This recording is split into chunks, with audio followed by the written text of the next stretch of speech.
Hello students, कैसी चल रही है आपकी एग्जाम की तैयारी। आई होप बढ़िया चल रही होगी। भैया एग्जाम आ चुके हैं तो हमें पढ़ाई भी अच्छे से करनी है। अब अगर हम बात करें कि कौन कौन से क्वेश्चन हमने आपके पार्ट फर्स्ट में कवर किया था, जिसमें से हमने जो लास्ट क्वेश्चन आपका कवर किया था, जो मैंने बताया था आपका इंपॉर्टेंट एग्जाम बेसिस से, वो था एपिलेप्सी के बारे में, कि एपिलेप्सी के बारे में हमें बताना था, उसके कितने फार्माकोलॉजिकल, नॉन फार्माकोलॉजिकल, मैनेजमेंट, इन सारी चीज़ों के बारे में हमने डिस्कस किया था। अब जो हम नेक्स्ट इसके आगे जाने जा रहे हैं, जो आपका नेक्स्ट क्वेश्चन है क्वेश्चन 6, उसमें हम क्या जानते हैं, कौन सा क्वेश्चन है आपका, वो है आपका गैस्ट्रो के बारे में, मतलब जीआईटी से रिलेटेड क्वेश्चंस है। तो हम कह सकते हैं गैस्ट्रो ऑयसोफेजियल रिफ्लक्स डिजीज, जिसको हम क्या कहते हैं, GERD।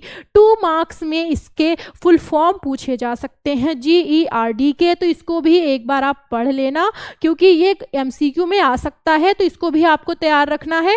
अब अगर हम बात करें कि जो आपका गैस्ट्रो ऑयसोफेगल रिफ्लक्स डिजीजेज है, तो उसमें हमें लिखना और क्या क्या है, पहले तो हमें GERD के बारे में लिखना होगा, फिर हमें लिखना होगा उसके इटियोपैथोजेनेसिस, फिर हमें क्या लिखना है, उसके फार्माकोलॉजिकल, नॉन फार्माकोलॉजिकल, मैनेजमेंट के बारे में। क्लियर, इतना जान लिया हमने। अब अगर हम बात करें कि हमें इसके आगे लिखना कैसे है, किस सीक्वेंस में, तो जो इसके पहले मैंने आपको बताया थे सीक्वेंस, वैसे ही सीक्वेंस में हमें चीज़ों को लिखना है और समझते भी चलना है। अगर हम बात करें कि हमें लिखना क्या है, तो पहले हम जान लेते हैं GERD क्या है।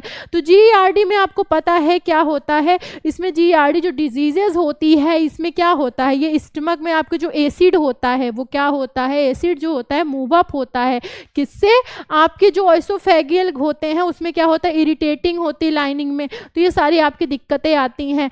अब अगर हम बात करें आपके ईटियोलॉजी की, तो उसमें क्या होता है, वीकनेस आती है आपके किससे, LES से। LES मीन्स आपका लोअर ऑयसोफेजियल स्फिंक्टर, ये क्या है, इसका फुल फॉर्म हुआ। अब अगर हम बात करें नेक्स्ट, तो एक्सेसिव एब्डोमिनल क्या होता है, प्रेशर होता है, किस टाइम, प्रेगनेंसी के टाइम, तो ये सब क्या है, आपकी ईटियोलॉजी में आते हैं। इसी तरीके से आपका क्या आता है, सम ड्रग्स लाइक हम कह सकते हैं एंटी जो आपके अस्थमेटिक ड्रग या एंटी हाइपरटेंसिव ड्रग्स होते हैं, एंटी एलर्जिक ड्रग्स और एंटी आपके जो भी depression drug, pain killers etcetera, ये सारे क्या हुए, ये सारे आपके कुछ ड्रग्स होते हैं जो कि आपकी ईटियोलॉजी में आते हैं। तो इनको भी आप लिख सकते हो अगर आपको नहीं समझ आ रहा है कि आपको क्या लिखना है। अब अगर हम बात करें पैथोजेनेसिस, पैथोजेनेसिस में क्या लिखना है, तो पैथोजेनेसिस में आपको ऑयसोफेगियल हाइपर सेंसिटिविटी, या हम कह सकते हैं अदर जो रीज़न होंगे इन्फ्लामेशंस, तो ये सारी चीज़ें आप इसमें लिख सकते हो कि कैसे हमारे बॉडी में इनका जो है कैसे फॉर्मेशन हो रहा है, कैसे GERD का फंक्शन कैसे हो रहा है, तो ये सारी चीज़ें आप किस में लिखोगे, ईटियोलॉजी में लिखोगे। अब अगर हम बात करें नेक्स्ट हमें क्या लिखना होगा, तो नेक्स्ट हमें लिखना होगा क्लिनिकल के बारे में, जिसमें हम लिखेंगे हार्ट बर्न होता है, चेस्ट में पेन होता है, और क्या होता है, डिफिकल्टी आती है स्वेलोइंग में, नेक्स्ट आता है सेंसेशन होता है, और हमारा बैड ब्रेथ होता है। तो ये सारे हमारे क्लिनिकल, ये मत कह सकते हैं कि लक्षण होते हैं। अब अगर हम बात करें आपके नॉन फार्माकोलॉजिकल मैनेजमेंट में, तो उसमें हमें क्या लिखना होगा, उसमें हमें लिखना होगा अवॉइड करना है फूड, किस फूड को अवॉइड करना है, जिससे इंक्रीज होता होगा गैस्ट्रिक एसिडिटी, उन फूड्स को हमें अवॉइड कर देना है। नेक्स्ट हमें क्या करना है, chocolate, peppermint, caffeine, alcohol etcetera, इन सारी चीज़ों को हमें अवॉइड करना है। और क्या करना है, अवॉइड करना है मील को, जैसे कि जो हैवी मील्स होंगे उनको हमें अवॉइड करना है। नेक्स्ट क्या करना है, लिमिटेड टाइम तक, मतलब लिमिटेड एक फूड होता है ना कि एक लिमिट तक हमें खाना चाहिए, ये नहीं कि ओवर लिमिट तक आप खा लो, तो इसको हमें देखना है। नेक्स्ट हम बात करेंगे फार्माकोलॉजिकल मैनेजमेंट के बारे में। तो फार्माकोलॉजिकल मैनेजमेंट की अगर हम बात करें, तो जिसमें हम देखेंगे antacid, S2 blocker, next PPI and baclofen, तो ये क्या हुए, ये फार्माकोलॉजिकल्स हुए ड्रग्स, और इनके एग्जाम्पल्स जो आएंगे वो आप लिख देना, 1-2 एग्जाम्पल सबके दे देना, तो ये आपके हो जाएंगे फार्माकोलॉजिकल मैनेजमेंट। ये हमने जान लिया क्वेश्चन 6 के बारे में कि हमें कैसे कैसे क्या क्या कंटेंट है जो हमें उसमें लिखने हैं एग्जाम में। अब अगर हम बात करें कि और क्या हमें जानना है, हमें देखना है क्वेश्चन 7 के बारे में कि क्वेश्चन 7 में क्या आएगा। क्वेश्चन 7 जो आपसे पूछा जा सकता है एग्जाम में, वो पूछा जाएगा पेप्टिक अल्सर डिजीज के बारे में। हर बार पूछा जाता है तो इस बार भी पूछा जा सकता है, 7 मार्क्स में पूछ लिया जा सकता है और 10 में भी पूछ लिया जा सकता है। तो इसको भी हमें पढ़ना है, जिसमें हमें इसके ईटियोपैथोजेनेसिस के बारे में लिखना है, pharmacological and non pharmacological in management के बारे में लिखना है। अब हम जान लेते हैं कि क्या, तो जिसमें हम देखेंगे पेप्टिक अल्सर डिजीज़ क्या है, तो इसमें हम लिखेंगे पहले उसके डिफिनीशंस कि क्या होता है।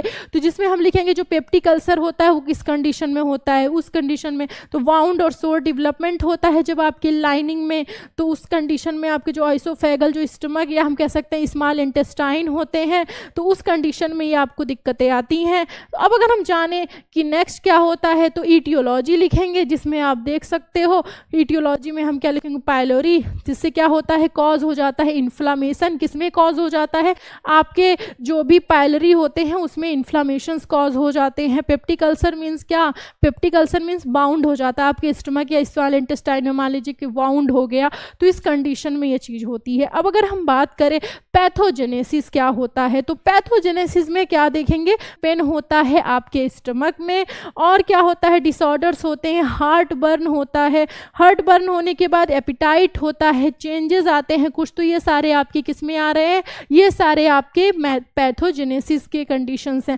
अब अगर हम बात करें नेक्स्ट, तो नेक्स्ट हम क्या जानेंगे, नॉन फार्माकोलॉजिकल के बारे में जानेंगे। नॉन फार्माकोलॉजिकल में हम अगर बात करें तो जैसा कि डाइट हुआ, बॉडी का वेट जो लॉस उसको हम देखेंगे। नेक्स्ट हम क्या देखेंगे, क्वेटिंग, मतलब इस स्मोक को हमें अवॉइड करना है, जैसा कि सब में यही हो रहा था। कुछ चीज़ें कॉमन हैं जो कि हमें सब में हम इसको लिख सकते हैं, अगर हमें एग्जाम में नहीं समझ में आ रहा है तो कुछ चीज़ें नॉर्मल हैं जो कि हम लिख सकते हैं।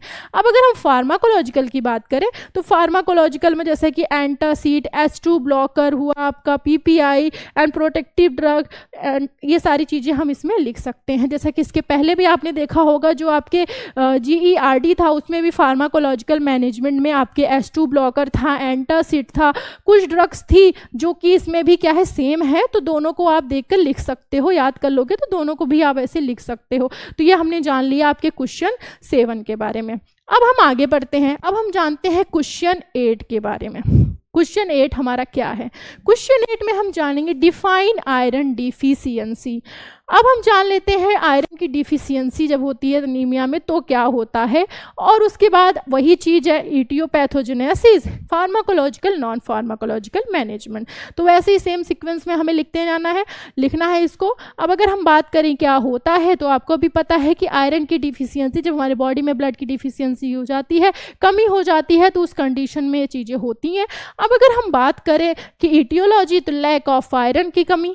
Next lack of iron in diet, मतलब हमें डाइट में भी लेना है। नेक्स्ट क्या होता है, इनएबिलिटी एब्जॉर्ब आयरन, तो ये सारी इनके ईटियोलॉजी होती है। अब अगर हम बात करें नेक्स्ट जो हमें इसमें देखना है, नेक्स्ट क्या है, इसमें हमें क्या लिखना है, उसमें लिखना है वीकनेस हो जाता है, एक्सट्रीम कह सकते हैं, ज़्यादा क्या हो जाता है, फैटिक हो जाता है, skin, chest pain, shortness, breath, ये सारी कंडीशंस आ जाती हैं आपकी। क्लिनिकल में इंक्रीज हो जाता है हार्ट रेट, हेडेक हो जाता है। नेक्स्ट आता है non pharmacological management. Non pharmacological management की अगर हम बात करें तो जिसमें आता है इंक्रीज डाइट। अगर हम डाइट में इंक्रीज करते हैं तो vitamin C, red meat, net, dark green leafy vegetables, हरी सब्जियां, नट्स, ड्राई फ्रूट्स, तो ये सारी चीज़ें अगर हम अपने डाइट्स में लेते हैं तो क्या होगा, इस कंडीशन में जो हमारी बॉडी है जिसमें डिफिशियंसी आ गई है आयरन की, तो वो सारी क्या होंगी, कवर हो जाएंगी। अब अगर हम नेक्स्ट बात करें फार्माकोलॉजिकल मैनेजमेंट। फार्माकोलॉजिकल मैनेजमेंट की अगर हम बात करें तो हम किसके बारे में बात करने जा रहे हैं, ऑफकोर्स ड्रग्स के बारे में। तो कौन सी ड्रग हमें लेनी है, क्या लेना है, उसको जान लेते हैं। तो ओरल आयरन, जिसमें आपका आ जाएगा फेरस सल्फेट, नेक्स्ट फेरस एमिनिएट, फेरस आपका आ जाएगा ग्लूकोनेट, फेरस सक्सीनेट, तो ये सारे आपके ड्रग्स हुए। और नेक्स्ट हम बात करें अगर पेरेंट्रल आयरन की, तो उसमें आपका आएगा क्या, आयरन सुक्रोज, आयरन डेक्सट्रेन, आयरन आइसोमिल्टोज, ये सारे आपके ड्रग्स आएंगे। तो इसको भी आपको फार्माकोलॉजिकल में लिख लेना है। अब अगर हम बात करें नेक्स्ट जो हमारा आएगा एग्जाम में क्वेश्चन, वो आएगा क्वेश्चन आपका नेक्स्ट, वो है 9। अब अगर हम बात करें क्वेश्चन नेक्स्ट की, तो जिसमें आपसे पूछा जाएगा what is the anti microbial resistance, जिसको हम कहते हैं AMR। तो AMR में अगर हम बात करें तो जिसमें आपका जो एंटी माइक्रोबियल, अगर इसके इंट्रोडक्शन की बात करें तो जिसमें क्या होता है, जो आपका एंटी माइक्रोबियल आपका रेजिस्टेंस होता है वो होता है एबिलिटी ऑफ माइक्रो ऑर्गेनिज्म, जिसको हम कह सकते हैं लाइक बैक्टीरिया और कह सकते हैं वायरस, फंगस। तो ये सारे क्या हुए, माइक्रो ऑर्गेनिज्म हुए। अब अगर हम बात करें कि इसको स्टॉप करना है, अगर आपके माइक्रोबियल जो ड्रग होता है क्यों यूज़ होता है, वो माइक्रोबियल ड्रग इन सब चीज़ों को स्टॉप रोकने के लिए किया जाता है। अब अगर हम बात करें इसमें एंटीबायोटिक्स, एंटीवायरस और एंटी मलेरियल एटसेट्रा, ये सारे क्या होते हैं, आपके ड्रग्स आते हैं जो कि यूज़ किए जाते हैं इन सब के लिए। अब अगर हम नेक्स्ट बात करें तो नेक्स्ट हम जानेंगे type of AMR, type of anti microbial agent. तो इसमें हम क्या देखेंगे, इसके टाइप्स। तो टाइप्स में हम जानेंगे जो आता है आपका, उसके बारे में हम क्या करेंगे, उसमें लिखेंगे, जो कि आपके 2 मार्क्स में AMR पूछ लिया जा सकता है, 7 मार्क्स में भी आपसे पूछ लिया जा सकता है, AMR के टाइप्स भी आपसे पूछ लिए जा सकते हैं। तो इसको भी आपको एग्जाम में लिख कर आना है। अब हम बात कर लेते हैं, आपका नेक्स्ट जो क्वेश्चन आएगा वो है क्या, रूमेटॉइड्स। रूमेटॉइड्स अर्थराइटिस के बारे में, ये 10 मार्क्स में भी पूछा जाता है, 7 में भी पूछा जाता है। तो इसको आप कवर करोगे और अच्छे से आपको पढ़ना है। अगर हम बात करें आपके रूमेटॉइड्स के बारे में तो जिसमें आपको लिखना होगा इटियोपैथोजेनेसिस, नेक्स्ट आपको लिखना होगा फार्माकोलॉजिकल, नॉन फार्माकोलॉजिकल के बारे में आपको लिखना होगा। अब हम जान लेते हैं कि कैसे क्या होता है। तो जिसमें हम क्या देखेंगे कि जो आपका रूमेटॉइड अर्थराइटिस होता है उसके बारे में अगर बात करें तो उसको हम RA भी कह सकते हैं। तो इसमें क्या होता है, ये क्रोनिक प्रोग्रेसिव कह सकते हैं, इन्फ्लामेटरी, या हम कह सकते हैं मसल स्केलेटल आपका डिसऑर्डर होता है, जो कि अफेक्ट करता है आपके कई सारे जो जॉइंट्स होते हैं, वो क्या करते हैं, पेशेंट सफ़र करते हैं स्वेलिंग पेन से। इससे स्वेलिंग पेन से आपके मतलब उनके जॉइंट्स में, जैसे कि आप देखते हो काफ़ी ओल्ड लोग जो होते हैं उनको ज़्यादा ही दिक्कतें होती थी, क्या होता है उनके जॉइंट्स में पेन होने लगता है, तो ये कंडीशन होती है। अब अगर हम बात करें पैथोजेनेसिस, पैथोजेनेसिस में हमें क्या करना है, पैथोजेनेसिस में ऑटो इम्यून डिसऑर्डर एक्टिवेशन होता है CD4+ कह सकते हैं T सेल से। नेक्स्ट प्रोडक्शन होता है आपका किससे, साइटो से, किससे, साइटोकाइंस, और साइटोकाइंस इंड्यूस होता है। तो अब हम जो बात करेंगे वो है ज्वाइंट पेन होता है, स्वेलिंग होता है आपके ज्वाइंट्स में, रेडनेस आती है आपके ज्वाइंट्स में, और क्या हो रहा है, ज्वाइंट्स आपका स्टिफनेस हो रहा है, बैठने उठने में क्या हो रही है, दिक्कतें आ रही हैं। तो ये सब आपकी किस में हो रहा है, क्लिनिकल मैनिफेस्टेशन, मतलब कह सकते हैं लक्षण। अब हम जान लेते हैं इसके आगे। तो इसके आगे हम क्या देखेंगे, इसके आगे कुछ चीज़ें हैं जो हम जानेंगे। तो जिसमें हम देखेंगे मेक द डाइट चार्ट, मतलब कुछ उनकी डाइट चार्ट्स बनाए जाते हैं जिसको पेशेंट को फॉलो करना होता है। तो अगर हम बात करें तो जिसमें उनके लाइफस्टाइल को हमें चेंज करना होता है, डाइट प्लान उनकी बनती है, एक्सरसाइज, योगा, ये सारी चीज़ें उनको बोला जाता है करने के लिए। अब अगर हम बात करें फार्माकोलॉजिकल मैनेजमेंट तो उसमें क्या होता है, उसमें वही आपकी ड्रग्स, एनसेड्स वगैरह की ड्रग जैसा कि आपको पता ही है, और pain inflammation treat with NSAIDs, तो ये सारी ड्रग्स का इसमें हम क्या करते हैं, यूज़ करते हैं, डाइक्लोफिनेक, स्टेरॉइड्स, तो ये सारे ड्रग्स आप पेन किलर जो होती हैं आप इसमें लिख सकते हो। ये तो हमने जान लिया फार्माकोलॉजिकल के बारे में। तो ये सारी क्या हुए, ये सारे आपके 10 क्वेश्चंस हुए जो कि पार्ट फर्स्ट और पार्ट सेकंड में मैंने आपको बताया। अब अगर हम बात करें आगे के क्वेश्चंस की कि आगे के और भी क्वेश्चंस हमें कहाँ से मिलेंगे, तो उसके लिए आपको जाना होगा हमारे वेबसाइट www.medcalvidyarthi.com पर आपको विजिट करना होगा। नीचे डिस्क्रिप्शन में आपको हमारे ऐप का लिंक मिल जाएगा, वहाँ से भी जाके आप इंस्टॉल कर सकते हो। प्ले स्टोर पर भी हमारा ऐप अवेलेबल है, वहाँ से भी जाके आप इंस्टॉल कर सकते हो। अब आप मिलेंगे आगे आने वाले नेक्स्ट वीडियो के लेक्चर में, जहाँ पे हम बताएंगे और भी मोस्ट इंपॉर्टेंट क्वेश्चंस जो कि आपके एग्जाम में पूछे जाते हैं। तब तक के लिए थैंक यू सो मच।